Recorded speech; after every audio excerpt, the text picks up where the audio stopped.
biso tous na famille mo ba kufaka trop et ça là que na ne moko to kufa le moins 19 personnes mutasuka yo kufa papa na ngatanga kufi non azaki non malade na maman et moi sali 2 mois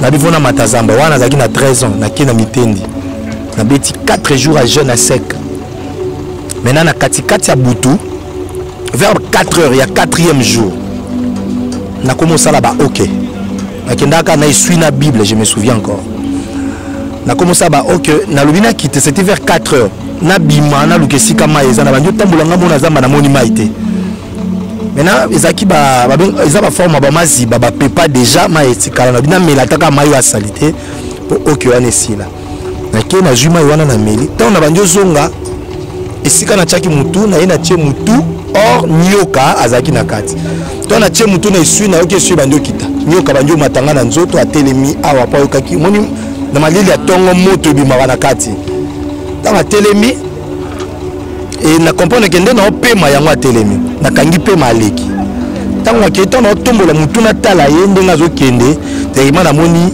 squelette na ba brancard et Emile Bosso et bisinga bi na yo zwayo na tunye na ya binga esprit de mort mais nga du fait que na kenda ki pena na retraite wana pona kufa tango sikoyo squelette wana elongwe ndena moni arc-en-ciel et qui juste na face na ilongi nanga ndena bandio kasiko mungongo ezolobelanga na kati arc-en-ciel. C'est la première fois on a prophétisé. Mutali boso na sakoleleza tant on a bimi na zamba camion moko utaki uti ba Congo ezozonga.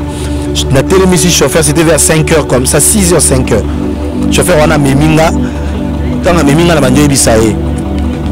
Papa moi si nous malade et le kozozonga pour moi si nous malade au sala rabo sala papa na bandio les meminga na ndako on a prié pour sa femme moi c'est Abiki. Mais na ken hôpital ko ça mais le papa na le même jour Abiki ta kufi. Oh. Donc na banda ko ça la nzamba partir wana. Ayebisi ngabo. Et comme tangu o nzambe alingia tombola ba oyo yaye o na nuba simbité. Hein? Parce que moi il attend toujours vivre. Ils en attendent ba tout belé ba comme na ba mélange. Bazo sangisa Jésus-Christ de Nazareth na biso na babiloko. Mais comme tango Yesu Masia alingia telema. Chez Biso Télévision, chaîne Oyo Kokani na yo. Chez Biso Télévision, la chaîne qui vous ressemble. Chez Biso Télévision, deuxième vitesse. N'hésitez pas à liker notre vidéo. Et si vous êtes nouveau sur notre chaîne, n'oubliez pas de vous abonner et d'activer la cloche des notifications. Shalom peuple de Dieu, bienvenue dans votre émission Réponse à nos questions. De votre frère Brad Bumba, communément appelé le mathématicien de la presse. C'est un réel plaisir de savoir que vous êtes nombreux de nous suivre partout au monde, surtout dans le confinement où ils ont l'Arabie Saoudite, à Paris. D'ailleurs, je salue beaucoup de gens qui nous suivent partout et sur votre chaîne éducative. Chez Biso TV, comme on l'a dit toujours, chaîne Moro pas comme les autres. Quoi. Plus de 102 000 abonnés et on vous demande aussi de vous abonner massivement.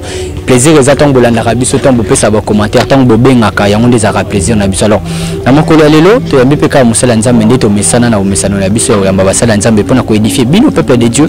Na Biso, Otoza, Atoyambi, Moussa Nzambe, Wana Potobika et Longo, na Lokumu ya Kole Sumasia. Alors, dans mon collègue, Tozana, prophète Tia.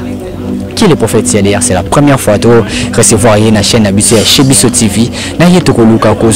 Moi les solo mouki et puis mingine ba témoignage parce que avant de débuter l'émission je vous dis tout ça là qui n'a prophète tout le monde va tourner bazako témoigner. On a eu ces images et on va vous montrer ces images. On est là avec les prophètes. Tout moi mouki il va nous dire qui est le prophète Tia. Quand est-ce qu'a commencé le prophète? Moi témoignage on est mouki avec les prophètes et puis tout côté on a témoignage et bandeko oyo basoki lobiko na sima ya kolo yesu mais na présence ya ndeko na biso prophète na biso Tia. Bonjour prophète. Bonjour papa. Boni papa. Ngolo nzambe leki nyoso. Avant de banda kuma biso na ma prière moramu qui est pour te décoller na ko. To sambeli Seigneur, je prie au nom de Jésus. Nous avons landa biso na bondeli kelo le fungwama. O aza malade, pesa lobiko, aza na problème, pesa solution. Je te promets Jésus tout ce que tu vas faire dans cette émission le kumo ezonga ka epanayo. Na kombo Jésus Christ à Nazareth ndeto lobi. Amen. Amen. Voilà, je dis merci à merci à toute l'équipe chez Bisso TV. Merci à Bob Boukasaki derrière la caméra Montréal. Merci à mes assistantes au Bazana Bazako assister. Merci à Rebecca Ngalula. Merci aussi à Chancel Vie. Donc Bazana pour nous assister Bisso le prophète. C'est pour la première fois que c'est voir chez Bisso TV. C'est vrai que c'est pas pour la première fois pour moi, mais pour la première fois on a abonné la Bisso Bazili Bako et Rolanda. Msoupi Bazaba abonné quelque part, mais au Bazili Bako pour la première fois Balanda prophétie. Réellement qui est le prophète Sia? Prophète Sia, c'est un serviteur de Dieu. Azam Mutoka Nzamba Lokota na Mawanaye, a commission Moussal Naye. C'est ça. Comment le complet? Comment on a complet Zali Miché Kanyonga Kingasi. Miché Kanyonga Kingasi. Donc Tia et Yaki Koya par rapport à ceux qui n'ont été na terre à moi. Ah oui. Moi chaud. Maintenant, ils ont qui na maman moro na église, il y a qui mon Congo. Tant ba balo ba moto ya zolo batia. Parce que ba tout ce que ba comment ko bana ne ka maman na ndo benga tia. Ndeti kala petia mais tia wana ils ont moto. Ils ont ka moto. Na anglais ne to le ba le fait na français le fait na anglais fire. Ils ont ka moto. Donc ils ont comme le moto et attends parce que biso peut to kotisa ngo e mo so côté ya lo batia trois fatia ti donc est motivé nango kaka ça rien à voir na lobi kwa batu na prophétie na makamnyoso mais moi on rappelle un message que titi tia na sege place que ndara ba pesa elo moi oui il y a des gens ba lo ba ti on est akisi siko ngamoko na bato to kana bango ba mona kiza kiste parce que parce que mutu akisi bayebaka ye mutu akisi ogene mpo anini na otoza na jeune so ya 10 jours na fungoli yango lobi siko mutu akisi okota bazamba ogenaka eza na sens te. Merci beaucoup. Alors prophète lelo tozobenga prophète nzambe apesi yo don wana okomi prophète bato bayebi bazobika mutu ayebi liboso na opesi mpe message okola kitisi mais ezalika boto lalo la mutu okomi prophète ebandaki ndenge nini témoignage na yo wana ya moki wana tomekata kozata ya moki parti wana toyebi que c'est pour la première fois mais tokocontinuera na biso baémission c'était comment? Ok ngai nakutana na Jésus Christ de Nazareth avant nazalaka nano na 13 ans. Bon?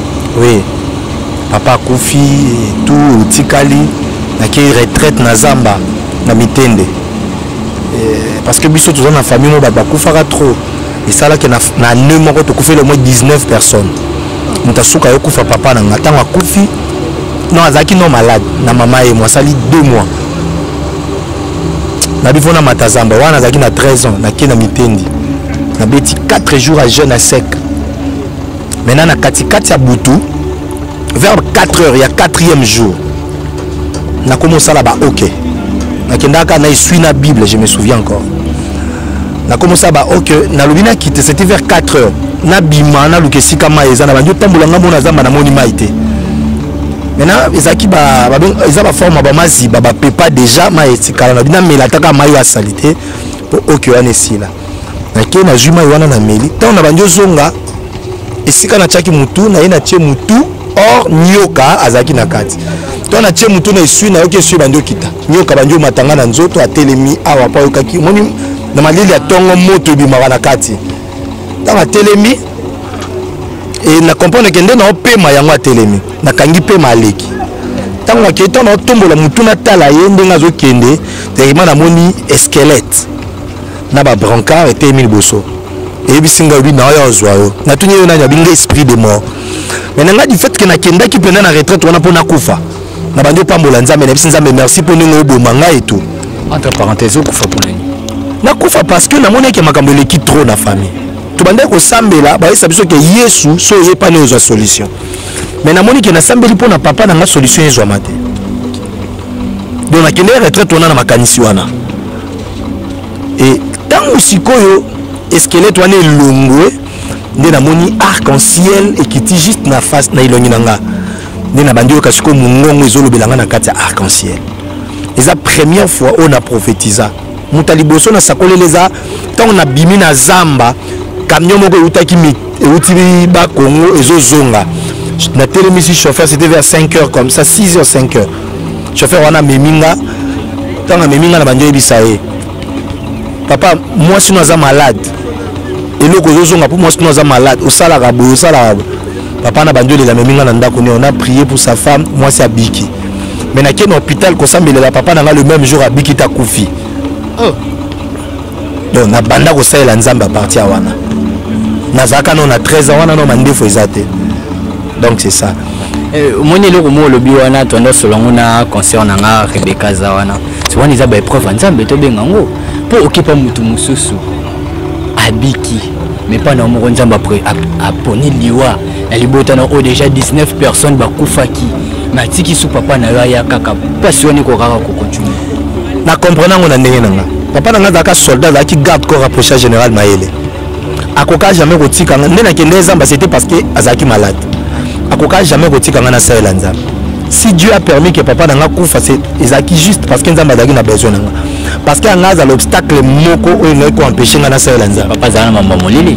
non makama molili te biso papa na biso baza bato batangi classe trop à permettre à yote na 13 ans que veiller d'accord à permettre yote que zamba OK donc ezaki nanu que yo za intercesseur déjà na église parce que tant wana na longo ne kodim ba kotinga na intercession parce que comme ki bitumba et écoute taper papa zaki malade malgré ba bondoki na bango ya ba famille mais nga moko na comprendre que Dieu a permis qu'il kende pour nzamba zaki na besoin nanga donc c'est ça.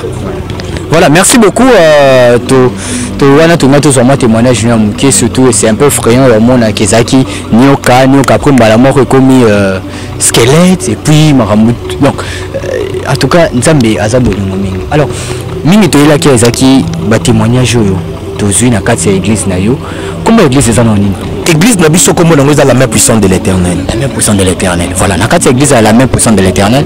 Tu sais 3 témoignages na kati kuna. O etiki biso lelo. Premier témoignage est allé à maman ou à Zaki na maladie à Mutema. Voilà. Maladie à cœur. Voilà. Moutinho se donne sur Yoka qui a été Mutema. Donc bandikono se balandara biso. Suivons d'abord c'est cette maman Pazoloba à Biki na maladie à Mutema Zaki na mona kati église à la main puissante de l'Éternel et à papa na biso Miché Tia. Et on se retrouve juste après. Tia Mosakoli azana mboka. Bon, nakangami na nzambe ya Miché Pambate. En tout cas, nazaki na maladie pendant temps mulai, maladie qui a été msenga makazi.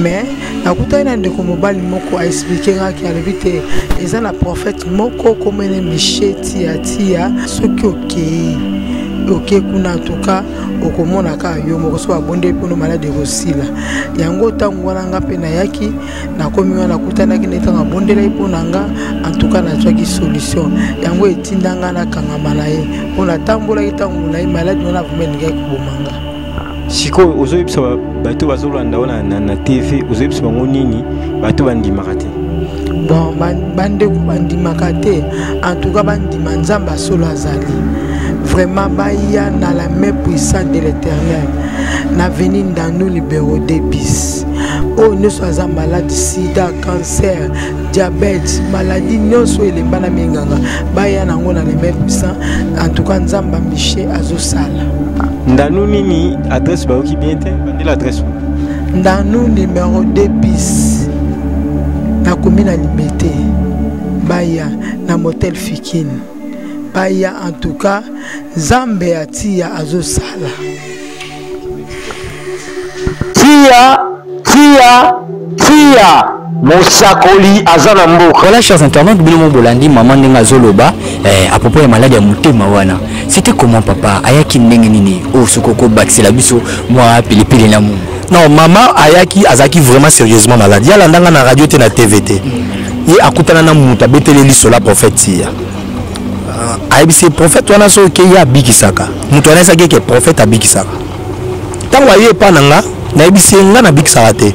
Nga na Jésus Christ de Nazareth. Oza na nguya ya kubikisa. Na ibisi so mama ya sombi mai tusambeli pona mai to pesi ye. Mama wana akosi na ndako.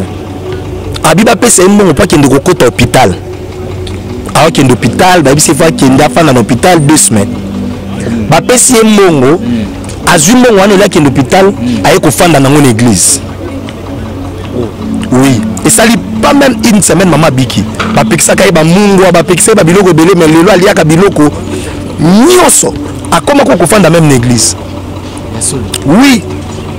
mama wana kaka ucho mona wana nzamba bikisi mwana na ye ya mobali na mwasi ya mwana na ye na malade ya sida mwana ne ya mobali asente mwasi wana boti oya sida za témoignage peut tozana ngwana témoignage wana kuteza mususu parce que témoignage ya sida na église na biso la mère puissante de l'Éternel lelo tozo au moins na 28 témoignages ya babiki na sida avant to koma na point na totika bato balanda siko ndeko mobali oyo abikaki na sida nde ozongisa biso na nyonso wana. Chers amis internautes, suivant aussi ce monsieur, cet homme oyo abiki na maladie ya sida na kati ya église la mère puissante de l'Éternel. To landana papa oyo puis tozonga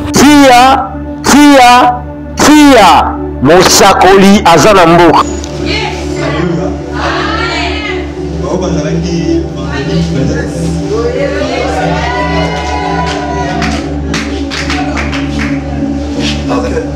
nazwaki bope moko nasalaka gilet nazokaka oto moto mwana azalaki na sida nazwaka elobi nazwaki grâce ino vendredi nazwaki grâce basembele mpo na ngai lobi samedi na l'hôpital na sesite de parole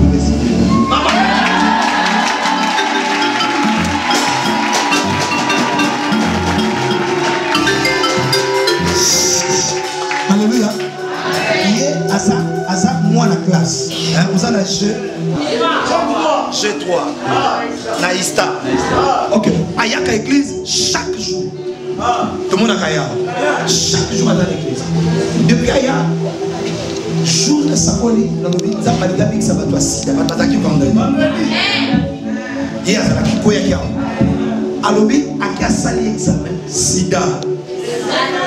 Na sida.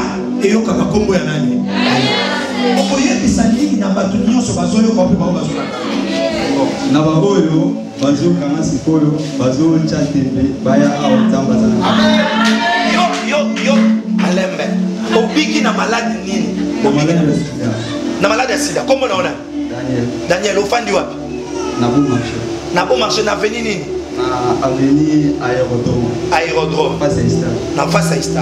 Donc vous avez moins dans mon chez oui bête la yesu ma bon matin bête la yesu ma bon matin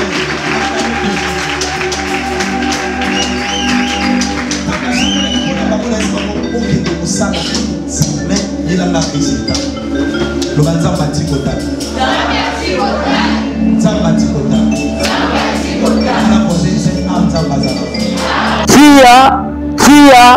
tia mosakoli aza na mboka. Merci beaucoup Bob Boukassa derrière la caméra, mon réalisateur. Merci na Chic Moukadi, donc toute l'équipe ya Chebiso TV. Papa, tout sur l'indesco ndeko oyo azaki na problème ya sida na ninga bikeli.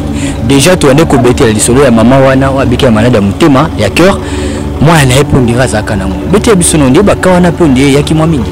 Oui, oyo eza témoignage aux yeux en po moni yango. Ozala ki ozui.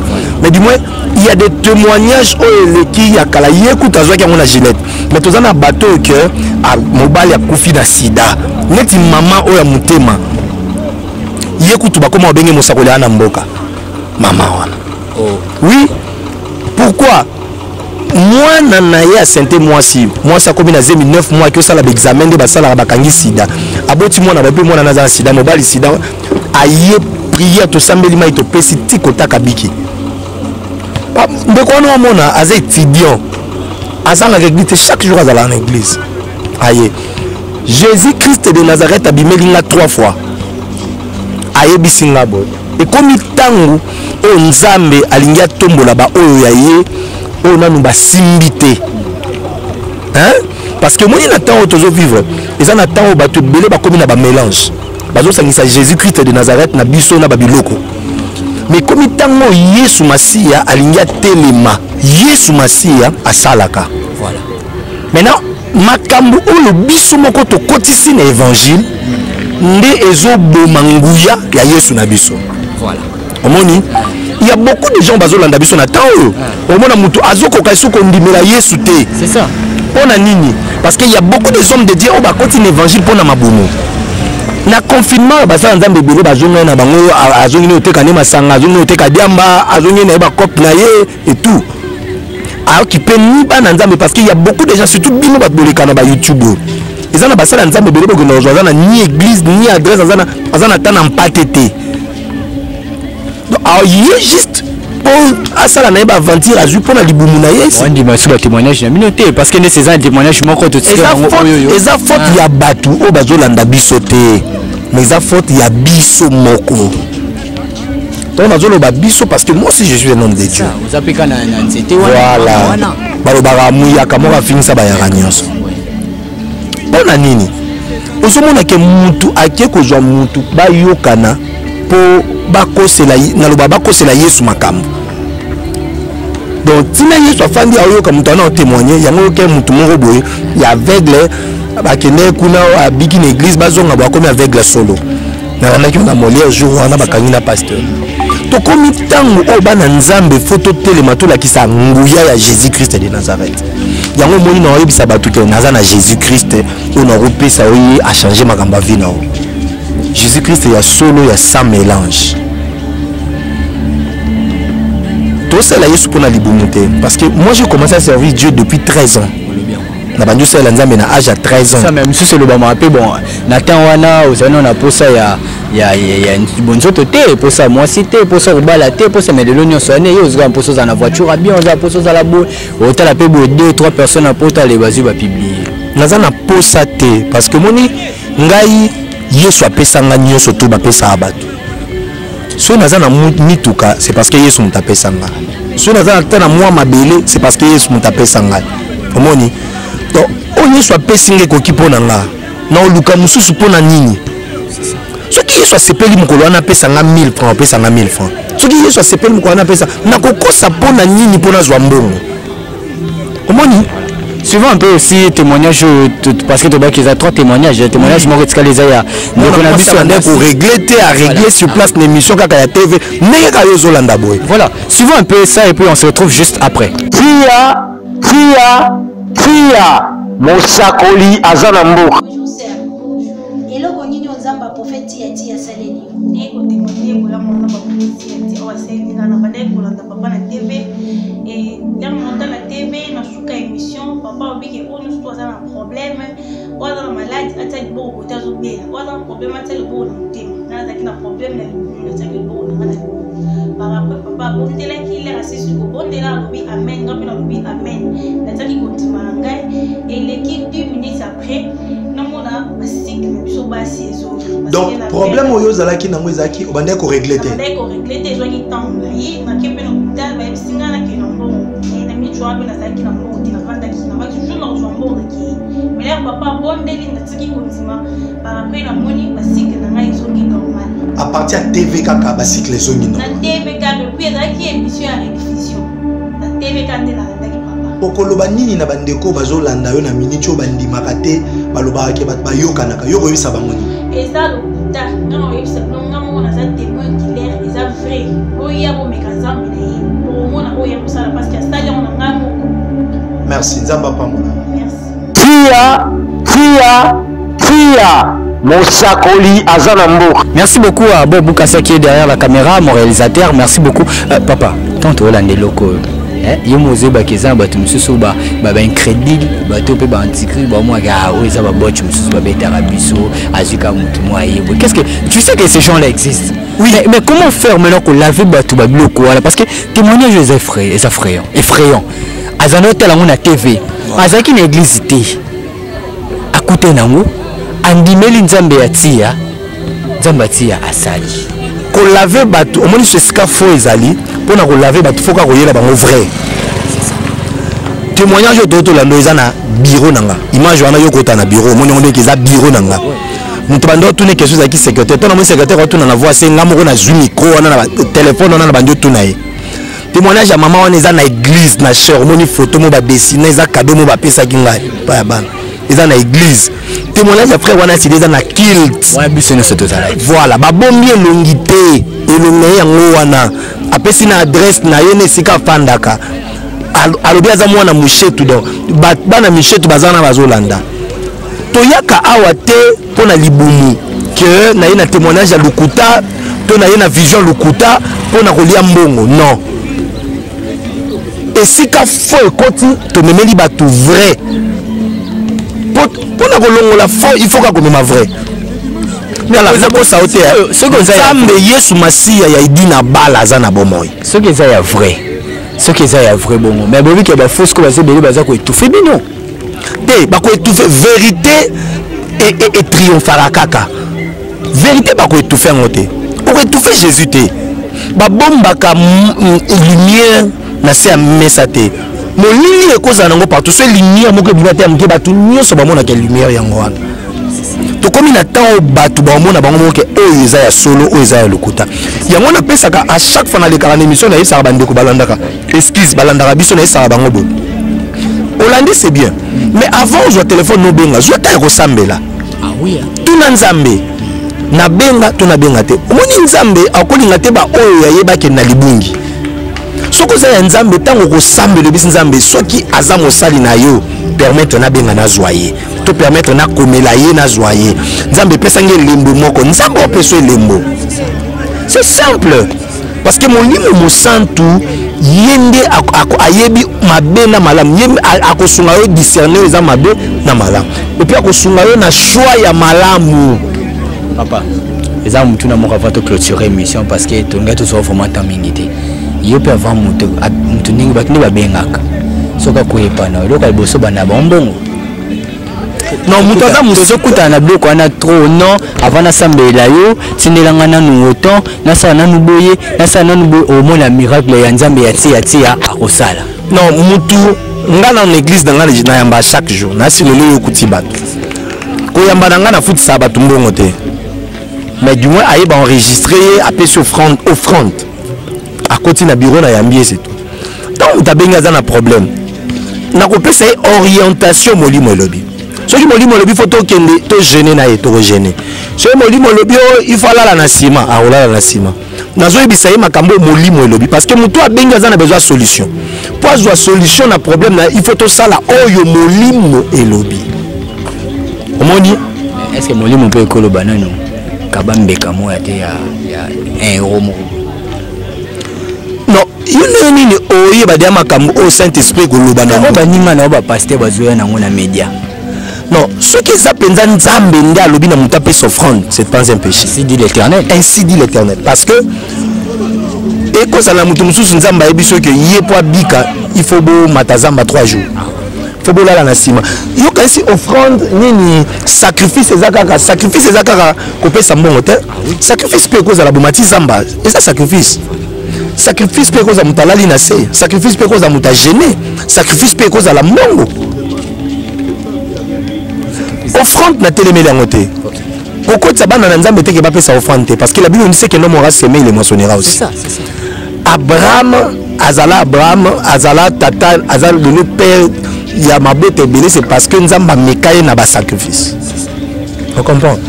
Même Yesu nzambe ye moko po azwa mokili mobimba asalaka sacrifice à Jésus ya mwana moko azalaki na ye. On comprend. C'est important. Il faut pas kokotisa bana nzambe ke ceux qui ba biso pesa eza mabe. Mais du moins il y a des gens au bazoya qui escroquer na komba Jésus. Wana nde tozoboya. Et puis le ramuto le bus César sambela nanu ceux qui voilà parce que ce que sambeli nanu que exemple la landi prophète hier na moni ba témoignage c'est bien. Na yoki a lobby parce que na lobby yoki prophète hier lobby c'est bien. Mais ce qui est important, il faut d'amba convaincre yo. Il faut sentir conviction que na benga to na benga te. Que oso na bengi penza solution na ngeza. C'est important ko benga bibena benga te pour comme talobi on a moni sirène alimité on a moni boye do bengi. On a sélection de bengi. Non.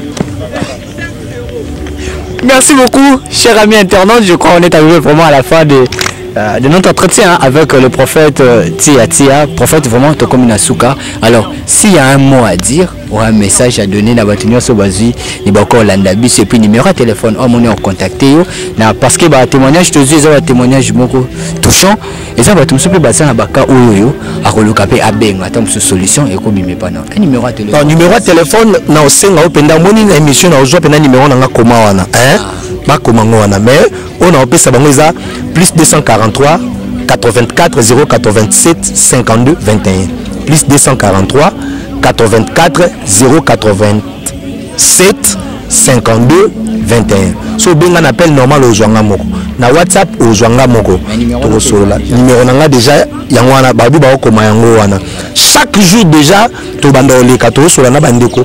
Po e comme na temps otolo baka na batu vérité na na internet.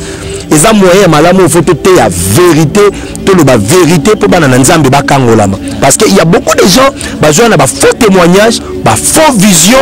Et ça la bien te maman kobenga te po ki mutalobi on a mona ki sirène moko telemi. C'est pas normal. Kobenga te po moni mutalobi on a kufa 7 fois na la muka 8 fois. Kobenga te po moni soki non. Et comme il tant que oyeli ba tu parole. Toi tu passes à la télé comme ça pour bandoyer ça ba témoignage moko. Il est même pas dans nzambe na matiti ya mobile na bimi na boulevard à Lumumba. Sirène oh ils ont un sens papa. Ça n'a pas de sens. Merci beaucoup, prophète Sia. Merci, prophète. Merci beaucoup. Merci beaucoup à tous. Ça parce que ça, au moins, il y a un makambo, il y a un kanda moya molimo. Il y a un makambo. Au moins, nous sommes en train de se faire des choses. Mais quand vous imaginez, on a âge depuis 13 ans. Église Nangaï, ils ont 16 ans. Église Nangaï.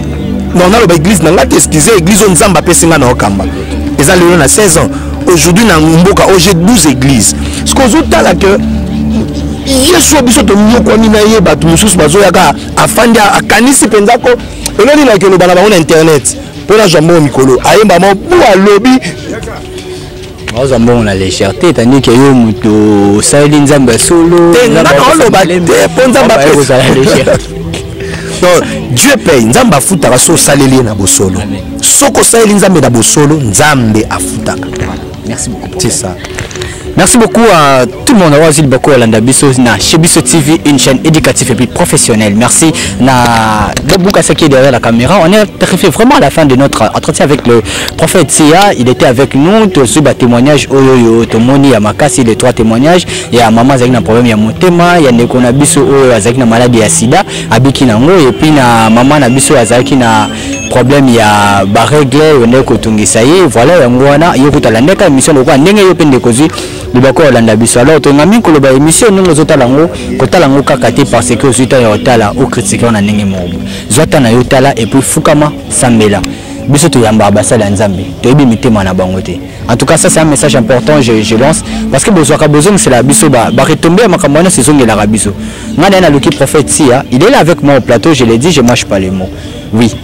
Oh nzamba sala yo pas prophète Sia yemoka yedo abeti de solo ya témoignage na yenenga matara na ngomba pona papa na bango mais par rapport papa bangoaki kokufa de yaza nzambe te à côté nango s'il arrivait que besoin prophète Sia soka ki nango mabe bo dénoncer bango ezaka prophète Sia te tozo ba bango même yemo na plateau a dénoncer na bateau bazo sala mamango bien te on peut pas citer les noms ya gauche droite non si le mal est là bo dénoncer mal wana po biso to bima mabete.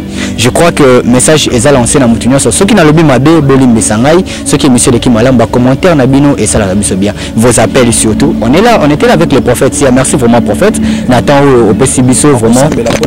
Oui, tu comme la biso penasuka vraiment. Tu reclôturer la prière na Yohana. Merci à toute l'équipe ya chez Biso TV. Merci na ba maman on est sur balinga rabiso ba papa on est sur balinga rabiso de loin. Je vois depuis les États-Unis, depuis Brésil, depuis Canada au balinga tout temps ba comme on a bangoté. Merci beaucoup à Rebecca. Elle était là pour nous assister et puis à Chancelville était là avec nous. Merci beaucoup prophète. On est arrivé vraiment à la fin. Alors, dernier message, dernière prière pour tout clôturer na bandeko. Alingina yebisa bandeko no so bazolanda biso Yesu aza na bomoy. Yesu azosala kaka. Tanga bikamo eleki na mte. Ko désespérer te. Parce que Yesu aza na solution on peut ça na problème à mukanda, na problème à libota, na problème ya bana, na problème à musala, na problème nyoso aza na même ya santé. Au moins bandeko ba ocho témoigner et là ce que Yesu aza na bomo Yesu asala ki bango aza pe capable de faire lelo na air nyoso yozo landanga soko za malade simbe siko zo kapable soza na problème simba mutema na yo je veux prier. Les dieux des esprits des prophètes, les dieux de la Bible, je prie au nom de Jésus. J'active tous les anges qui travaillent avec moi dans ces ministères. J'ouvre les portes de mon onction au nom puissant de Jésus. Na libérer lola nanda kunayo. Yozo bela na bikisio au nom de Jésus. Ozana problème soit solution au nom de Jésus. Nzamba koti makamuna ya pesi solution à bikisio. Yo bande ko télématé téléma obota raté bota ozaki na douleur règle kangama ki na fongoli yango pour mukanda soit solution. Oza yo melaka ba drogue o koka kotika te masanga koka kotika te na koti beguna yango na komba Jésus. yamba faveur na komba Yesu. Amen. Amen. Merci beaucoup et on se retrouve prochainement pour un nouveau numéro. D'ici là, portez-vous bien. Bye bye.